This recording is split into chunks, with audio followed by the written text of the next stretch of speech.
This is Revathi. Welcome to our channel. మీకు వినిపించబోయే కథ villain, episode number 29. కథను రచించిన వారు నక్షత్ర గారు. తన పర్మిషన్తో ఈ కథను మీకు అందిస్తున్నాను. లాస్ట్ ఎపిసోడ్లో యశ్వంత్, సంజన ఉన్న రూమ్లోకి అభి వస్తాడు కదా, ఆ తర్వాత నుంచి స్టోరీ కంటిన్యూషన్. ఏయ్ పిచ్చి మొహమ, అక్కడ డోర్ వేసుంటే అభి ఎందుకు వస్తాడు అన్నాడు యశ్వంత్. సంజన డోర్ తీసింది, కానీ మళ్ళీ బోల్ట్ పెట్టడం మర్చిపోయేసరికి అభి డైరెక్ట్గా ఆ డోర్ తీసుకుని లోపలికి వస్తుంటాడు. డోర్ తీసిన సౌండ్ ఇద్దరికీ వినపడుతుండగానే సంజన వెంటనే డోర్ వైపుకి తిరిగింది. తను తిరిగే లోపే అభి ఆ రూములోకి వచ్చాడు. అభిని చూడగానే తనకి హార్ట్ స్ట్రోక్ వచ్చిన ఫీలింగ్. అభి కూడా షాక్ అవుతున్నాడని సంజనకు తెలిసి, ఓ గాడ్, ఇప్పుడు నేను యశ్వంత్ ఒకే రూమ్లో దొరికిపోయాము. ఇప్పుడు అభికి మా గురించి ఏం చెప్పాలి అనుకొని చేతిలో కొంగుని పట్టుకొని పీసుకుతూ ఉంది.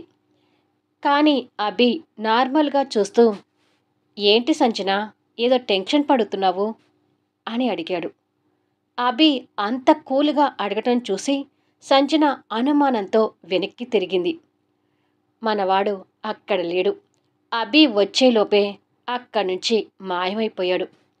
అది చూసి సంజన ఆశ్చర్యపోతూ, ఎటుపోయాడు అని అనుకుంటూ ఆ వెనకనే ఉన్న వాష్రూమ్ వైపు చూస్తుంది. థ్యాంక్ గాడ్, బతికించాడు అని అనుకుంది. నేను ఇక్కడ మాట్లాడుతుంటే నువ్వు వెనక్కి తిరిగి చూస్తున్నావేంటి సంజన అని అడిగాడు అభి. వెంటనే సంజన ముందుకు తిరిగి, అబ్బే అదేమీ లేదభి, వెనక ఏదో సౌండ్ అయితే చూశాను అంతే అని అంది తడబడుతూ. అభి కూడా వెనకంతా గమనిస్తున్నాడు. ఆ వాష్రూమ్ వైపు కూడా చూస్తున్నాడు.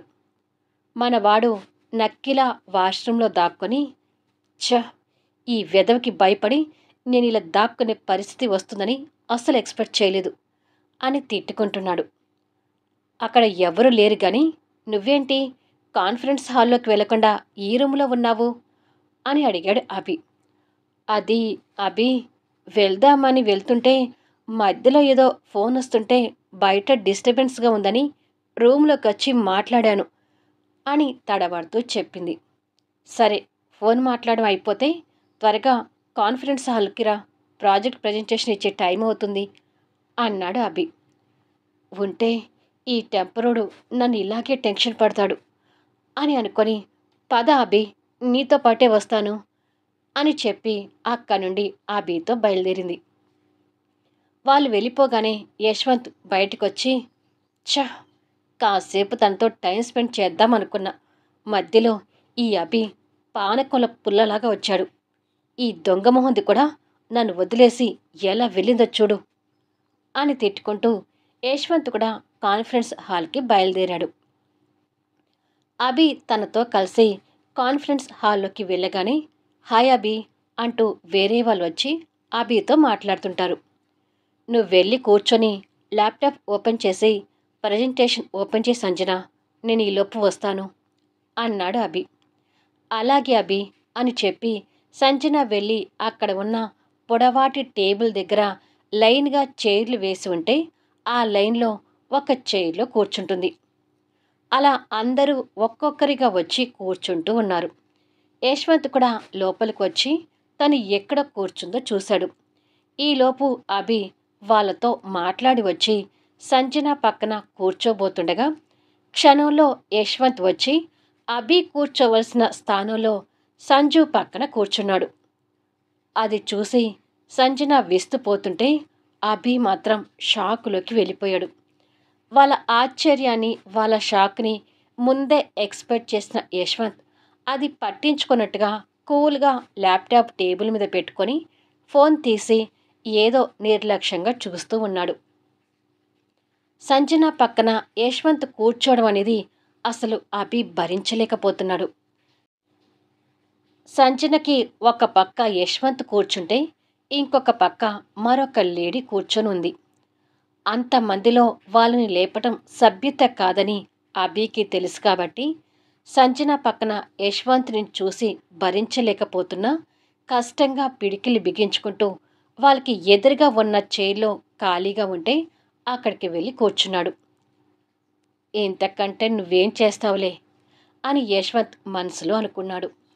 కానీ యశ్వంత్ అలా పక్కన కూర్చునేసరికి సంజు హార్ట్ బీట్ వేగం పెరుగుతూ ఉంది. ఎందుకంటే ఇద్దరి మధ్య గ్యాప్ చాలా తక్కువ ఉంటుంది. దాదాపు ఆనుకొని కూర్చున్నట్టే ఉన్నారు. అందుకే అభికి కూడా సంజనకి అంత దగ్గరగా ఉన్న యశ్వంత్ని చూస్తుంటే నచ్చడం లేదు. యశ్వంత్ సంజన వైపు సైడ్గా చూసి అభి గమనించకుండా తనకు కన్ను గీటుతాడు. అసలే హార్ట్ బీట్ వేగంతో ఉన్న సంజు యశ్వంత్ వేషాలకి తనకి ఇంకా టెన్షన్ పెరిగిపోతుంటుంది.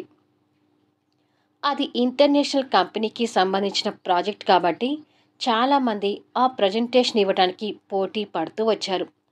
అందరూ వచ్చి అలా కూర్చోగానే ఆ ప్రాజెక్ట్ హోల్డర్ అయిన క్లయింట్స్ నలుగురు అక్కడికి చేరుకున్నారు. ఆ నలుగురు కూడా పెద్ద హోదాలో ఉండి విదేశీ నుండి వచ్చిన వాళ్ళే. వాళ్ళు రాగానే అభి సంజనతో సహా అందరూ వినయంగా లేచి నిలబడ్డారు. కానీ పొగరబోతు యాటిట్యూడ్ హీరో మాత్రం లేవడు. కూర్చొని నిర్లక్ష్యంగా చూస్తుంటాడు. అతని యాటిట్యూడ్కి సంజు విచిత్రంగా చూస్తుంటే అభి కోపంగా చూస్తూ, అప్పటికి ఇప్పటికీ ఈ ఇడియట్ ఏ మాత్రం మారలేదు. అప్పుడు అంతే, లెక్చరర్స్కి ఏ మాత్రం గౌరవం ఇవ్వకపోయేవాడు. పెద్దవాళ్ళంటే రెస్పెక్ట్ లేదు, ఇప్పుడు అలాగే ఉన్నాడు అని తిట్టుకున్నాడు. సో ఈ యాటిట్యూడ్ హీరో చిన్నప్పటి నుంచి కూడా అదే పద్ధతిలో ఉండేవాడు. పైగా మనవాడికి అసలు ఆ ప్రాజెక్ట్ అంత ఇంపార్టెంట్ కూడా కాదు. కావాలని అభి కోసమే అభిని ఓడించాలని వచ్చాడు. పైగా యశ్వంత్ హోదా ఒకరికి ప్రాజెక్ట్ ఇచ్చే లెవెల్లో ఉన్నాడే కానీ ఒకరి ప్రాజెక్ట్ కోసం ఎదురు చూసే లెవెల్లో లేడు. ఆ ప్రాజెక్ట్ కోసం అప్లికేషన్ పెట్టినప్పుడే యశ్వంత్ ఏంటి అనేది ఆ క్లయింట్స్ కూడా తెలుసు కాబట్టి యశ్వంత్ లేవకపోయినా కూడా వాళ్ళు అంతగా కేర్ చేయరు. అంటే యశ్వంత్ గురించి ఏ టు జెడ్ వాళ్ళు తెలుసుకున్నారన్నమాట. యశ్వంత్ యాటిట్యూడ్ అక్కడ ఉన్న ప్రతి ఒక్కరికి కూడా విచిత్రంగానే అనిపిస్తూ ఉంది. నలుగురిలో ఉన్నప్పుడు యశ్వంత్ ప్రవర్తన ఏంటి అనేది సంజన ఇంకా కొత్తగా చూస్తుంటుంది. ప్లీజ్ సిట్ డౌన్ అని వాళ్ళు చెప్పగానే అందరూ కూర్చుంటారు. గుడ్ మార్నింగ్ మిస్టర్ యశ్వంత్ అంటూ ఇంకా క్లయింట్సే యశ్వంత్ని గ్రీట్ చేస్తారు. గుడ్ మార్నింగ్ అంటాడు, అది కూడా నిర్లక్ష్యం వహిస్తూ. యశ్వంత్ యాటిట్యూడ్ అభికి అలవాటే కాబట్టి సంజనకి మాత్రం చుక్కలు కనిపిస్తుంటాయి. మరి కాసేపటికి ఎవరి సీట్లో వాళ్ళు కూర్చొని వాళ్ళ ముందు ల్యాప్టాప్ పెట్టి ఒక్కొక్కరిగా ప్రజెంటేషన్ ఎక్స్ప్లెయిన్ చేస్తుంటే క్లయింట్స్కి ఎదురుగా ఉన్న ప్రొజెక్టర్ మీద ఆ ప్రజెంటేషన్ కనిపిస్తూ ఉంది. ఆ ప్రాజెక్ట్ దక్కించుకోవడం కోసం అభి ఎంత ఇంట్రెస్టింగ్గా ఉన్నాడో సంజనకు తెలుసు కాబట్టి ఎలాగైనా ఈ ప్రాజెక్ట్ అభికి రావాలని కోరుకుంటుంది. అలా అభి గ్రూప్ ఆఫ్ ఇండస్ట్రీ అనే పేరు వినపడగానే అభి సంజు వైపు చూస్తూ ఆల్ ది బెస్ట్ అంటూ థంబ్ చూపించాడు. థ్యాంక్ యూ అని సంజన కళ్ళతోనే చెప్పి ల్యాప్టాప్లో ప్రజెంటేషన్ ఎక్స్ప్లెయిన్ చేస్తుంటుంది. అందరూ ఇంట్రెస్టింగ్గా ఆ ప్రజెంటేషన్ వింటూ ఉన్నారు. ప్రజెంటేషన్ బాగుంది అని క్లయింట్స్ కూడా నిర్ధారణకు వస్తూ ఉన్నారు. ఇక తన పక్కన కూర్చున్న యాటిట్యూడ్ హీరో అంత ఈజీగా ఊరుకోడు కదా. ఎవ్వరూ చూడకుండా చెయ్యిని తన నడుము మడత దగ్గరకు తీసుకువెళ్ళి ఒక్కసారిగా ప్రెస్ చేశాడు. దాంతో కంటిన్యూగా ప్రజెంటేషన్ ఎక్స్ప్లెయిన్ చేస్తున్న సంజు ఒక్కసారిగా స్టన్ అయిపోయి ఆగిపోయింది. ఎవరికీ అనుమానం రాకుండా యశ్వంత్ వెంటనే తన నడుము మీద నుండి చేతులు వెనక్కి తీసుకున్నాడు. సడన్గా తను ఎక్స్ప్లెయిన్ చేయటం ఆగిపోయేసరికి అందరూ తన వైపు ఆశ్చర్యంగా చూస్తున్నారు. ఇక అభి అయితే టెన్షన్గా చూస్తున్నాడు. వాట్ హ్యాపెండ్ అని అడిగారు క్లయింట్స్. సంజన పొడిబారిన గొంతుతో తడబడుతూ నథింగ్ సార్ అని చెప్పి యశ్వంత్ వైపు ఉరిమి చూసింది. తనకు ఏమీ తెలియని అమాయకుడిలా యశ్వంత్ పర్ఫార్మెన్స్ ఇస్తున్నాడు. యశ్వంత్ని మనసులో తిట్టుకొని సారీ ఫర్ ద డిస్టర్బెన్స్ అని చెప్పి తిరిగి తను మళ్ళీ ప్రజెంటేషన్ ఎక్స్ప్లెయిన్ చేస్తుంటుంది. మళ్ళీ అందరూ ఇంట్రెస్టింగ్గా వింటున్నారు. మరి ఈ కొంటెగాడు ఊరుకోడు కదా! మళ్ళీ నిదానంగా చేతుల్ని తన నడుము దగ్గరికి పోనిచ్చి ఒక్కసారిగా తన నడుము మడతని పట్టుకొని గిల్లాడు. దాంతో సంచు ఒక్కసారిగా ఉలిక్కిపడినట్టు అయింది. ఎక్స్‌ప్లెయిన్ ఆగిపోయేసరికి మళ్ళీ అందరూ తన వైపు చూస్తున్నారు. ఈసారి మనవాడు చెయ్యిని అక్కడి నుంచి తీయలేదు. అక్కడ మునివేలతో అతని పని అతను చేస్తూనే ఉన్నాడు. అదంతా సంజనకి డిస్టర్బెన్స్‌గా ఉంది. యశ్వంత్ వేషాలు అభికి తెలియడం లేదు కాబట్టి అభి తన వైపు చూస్తూ, "ఏమైంది సంజన? Any problem?" అని అడిగాడు. "ఏమీ లేదు అభి. ఎక్స్‌ప్లెయిన్ చేస్తాను" అని మళ్ళీ స్టార్ట్ చేసింది. యశ్వంత్ అక్కడ గిలిగింతలు పెడుతున్నా తన ప్రజెంటేషన్ ఎక్స్‌ప్లెయిన్ చేయాలని కష్టపడుతూ ఉంది. కానీ యశ్వంత్ చేసే అల్లరికి తన ఒళ్ళు జలధరిస్తూ ఉండేసరికి కన్‌ఫ్యూజ్ అవుతూ, తడబడుతూ ఎక్స్‌ప్లెయిన్ చేస్తుంటుంది. ఫైనల్‌గా ఆ ప్రజెంటేషన్ తను కరెక్ట్‌గా ఇవ్వడం లేదు. తను కరెక్ట్‌గా ఎక్స్‌ప్లెయిన్ చేయకపోయేసరికి అభి టెన్షన్ పడుతూ చూస్తున్నాడు. పైగా ఆ ప్రాజెక్ట్ మీద హోప్స్ పెట్టుకున్న అభికి సంజన మీద కోపం కూడా వస్తుంటుంది. ఆ ఎక్స్‌ప్లెయిన్ క్లయింట్స్‌కి అసలు అర్థం కాక నలుగురు మొహాలు చూసుకుంటున్నారు. మిగతా వాళ్ళు కూడా ఆశ్చర్యపోతూ సంజన వైపు చూస్తున్నారు. యశ్వంత్ చేసే అల్లరికి పట్టు కోల్పోతున్న సంజనకి ఒక పక్క యశ్వంత్ మీద కోపం, మరో పక్క ప్రజెంటేషన్ కరెక్ట్‌గా ఎక్స్‌ప్లెయిన్ చేయాలన్న అభిలాష. ఈ రెండిటి మధ్య తను ఉక్కిరి బిక్కిరి అవుతూ ఉంది. కానీ యశ్వంత్ మాత్రం అందరి ముందు పైకి ఏమీ తెలియనట్టుగా ఉంటూ, తనని చూసి అందరూ ఆశ్చర్యపోతున్నట్టే తను కూడా ఆశ్చర్యం నటిస్తున్నాడు కాబట్టి అభి యశ్వంత్ వేషాలని కనిపెట్టలేకపోతున్నాడు. తను కరెక్ట్‌గా ప్రజెంటేషన్ ఎక్స్‌ప్లెయిన్ చేయలేకపోతుండేసరికి అభికి సంజన మీద కోపం పెరిగిపోతుంటుంది. ప్రజెంటేషన్ కరెక్ట్‌గా రాకపోయినా అందులో ఉన్న పాయింట్స్ ఇంట్రెస్టింగ్‌గా ఉండేసరికి తను తడబడుతూ ఎక్స్‌ప్లెయిన్ చేస్తున్నా వినడానికి క్లయింట్స్ ఇంట్రెస్ట్ చూపిస్తున్నారు. కొద్దిసేపటికి అటూ ఇటుగా తడబడుతూనే ప్రజెంటేషన్ పూర్తి చేసింది. కానీ ప్రాజెక్ట్ వస్తుందనే ఆశ అభి పూర్తిగా వదిలేసుకుని తల పట్టుకోవటం, యశ్వంత్ తన నడుము మీద నుండి చేతులు తీయడం ఒకేసారి జరిగిపోయింది. సంజన కంగారు పడుతూ అభి వైపు చూసింది. ఎంతో ఆశపడిన ప్రాజెక్టు పోయిందనే కోపంతో అభి సంజన వైపు చూస్తున్నాడు. ఎప్పుడూ లేంది అభి తన వైపు అంత కోపంగా చూడటం చూసి సంజన కంగారు పడుతుంటుంది. ఫైనల్‌గా ప్రాజెక్టు పోయిందనే నిర్ణయానికి వచ్చేశాడు అభి. కానీ దానికి సంజననే కారణం కాబట్టి సంజన మీద కోపంగా ఉన్నాడు. నెక్స్ట్ అందరూ ప్రజెంటేషన్ ఇస్తూ ఉన్నారు. ఇక అభికి ప్రజెంటేషన్ పోయేసరికి ఎవ్వరి ప్రజెంటేషన్ మీద కాన్సంట్రేషన్ పెట్టలేకపోతున్నాడు. అలా ఈసారి యశ్వంత్ వంతు వచ్చింది. వాళ్ళ ప్రాజెక్ట్ పాడు చేసి హ్యాపీగా ఉన్న యశ్వంత్ నీట్‌గా ప్రజెంటేషన్ ఇస్తూ ఉన్నాడు. ఈ టెంపరోడు మా ప్రాజెక్ట్ ఎక్స్‌ప్లెయిన్ పాడు చేసి ఇతను మాత్రం చక్కగా ఎక్స్‌ప్లెయిన్ చేస్తున్నాడు కదా! చెప్తాను అతని సంగతి అని అనుకొని తను కూడా చెయ్యిని యశ్వంత్ థైస్ మీదకి తీసుకువెళ్ళి ప్రెస్ చేస్తూ ఉంది. అయినా మనవాడు తొనకకుండా బెనకకుండా నీట్‌గా ఎక్స్‌ప్లెయిన్ చేస్తుంటాడు. అది చూసి ఆశ్చర్యపోతూ ఇలా కాదు అని యశ్వంత్ థైస్ మీద గట్టిగా గిచ్చుతుంది కూడా. యశ్వంత్‌కి నొప్పిగా అనిపిస్తున్నా ఓరకంట తన వైపు చూసి కన్ను గీటి ప్రజెంటేషన్ ఇస్తున్నాడు. వామ్మో! ఇతనసలు మనిషి కాదు అని అనుకుంది సంజు.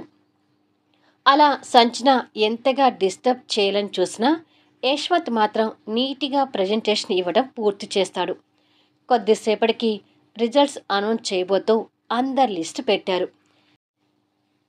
లిస్ట్లో ఫస్ట్ ప్లేస్ యశ్వంత్ వస్తే సెకండ్ ప్లేస్ అభి, థర్డ్ ప్లేస్ వేరొకరిది. ఇలా వరుసగా లిస్ట్ వచ్చింది. అసలైతే ఆ ప్రాజెక్ట్ అభికే రావాలి. చాలా రోజులుగా ఆ ప్రాజెక్ట్ కోసం అభి కష్టపడుతూ మంచి పాయింట్స్ని చూజ్ చేసుకున్నాడు. కానీ ప్రాజెక్ట్ ఎక్స్ప్లెనేషన్ పోయింది కాబట్టి యశ్వంత్ ఫస్ట్ స్థానంలో ఉన్నాడు. నిజానికి యశ్వంత్ ఆ ప్రాజెక్ట్ కోసం అంతగా కష్టపడలేదు. మామూలుగానే రెడీ అయి వచ్చాడు. అభి తనకు ప్రాజెక్ట్ దక్కలేదు అనే కంటే యశ్వంత్కి ప్రాజెక్ట్ దక్కిందని ఈర్ష్యతో రగిలిపోతున్నాడు. ప్రాజెక్ట్ రాకపోయేసరికి సంచన కూడా డిసప్పాయింట్ అయింది. అభికి సంచన మీద కోపం వస్తుంటే సంచనకి యశ్వంత్ మీద కోపం వస్తుంటుంది. ప్రాజెక్ట్ విన్నర్ ఈస్ నక్షత్ర గ్రూప్ ఆఫ్ ఇండస్ట్రీస్ అని వినపడగానే ఒక అభి సంచన తప్ప అందరూ చప్పట్లు కొడుతుంటారు. యశ్వంత్ మొహాన ప్రాజెక్ట్ వచ్చిందన్న సంతోషం లేదు, కానీ అభిని ఓడించాను అనే తృప్తి మాత్రం మిగిలింది. ఆ చూపులతోనే అభి వైపు చూశాడు. ఆ చూపుల్లో అర్థం తెలియనంత అమాయకుడు కాదు కదా అభి. యశ్వంత్ చూపులు చూస్తుంటే అభిని నిలువెల్లా దహించి వేస్తుంటాయి. మరికొద్దిసేపటికి అందరూ ఒక్కొక్కరిగా వెళ్తుంటే అభి సంచన చేయి పట్టుకుని కోపంగా మరొక రూంలోకి లాక్కొని వెళ్తుంటాడు. కానీ యశ్వంత్కి అలా అభి సంచన మీద కోపం చూపించడం అస్సలు నచ్చటం లేదు.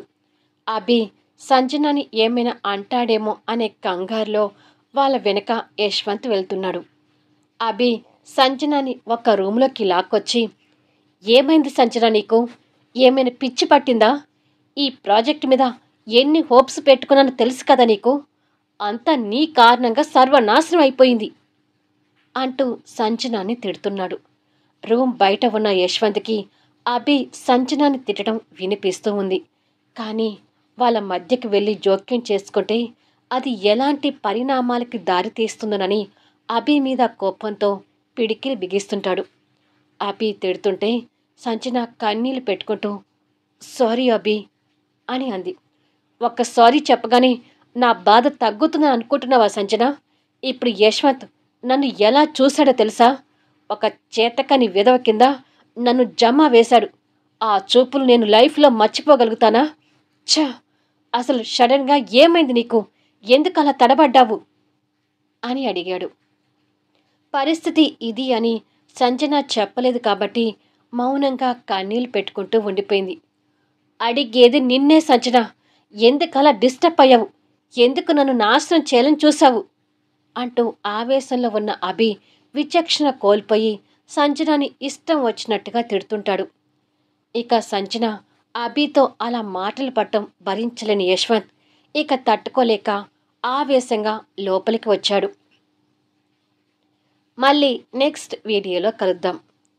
సంజుని ఒక్క మాట అన్నా భరించలేని యశ్వంత్ ఇప్పుడు అభిపై ఎలా స్పందిస్తాడు? ఇద్దరి మధ్య హోరాహోరీ పోరాటం స్టార్ట్ కాబోతుందా? ఇద్దరి మధ్య సంజు పరిస్థితి ఏంటి? తన గారాల చెల్లెలు దివ్య అభికి ఫేర్ కాబట్టి అభి దివ్యల ఫస్ట్ మీట్ ఎలాంటి భయంకరమైన సన్నివేశంలో ఉండబోతుంది? తెలుసుకోవాలంటే అద్భుతమైన కథనంతో ఆసక్తికరంగా సాగిపోయే కథా వీడియోస్ని మిస్ కాకుండా చూడండి. కథ నచ్చితే దయచేసి లైక్ చేయండి, కామెంట్ షేర్ చేయండి, సబ్స్క్రైబ్ చేసుకుని ఛానల్ షేర్ చేస్తూ సపోర్ట్ చేయండి.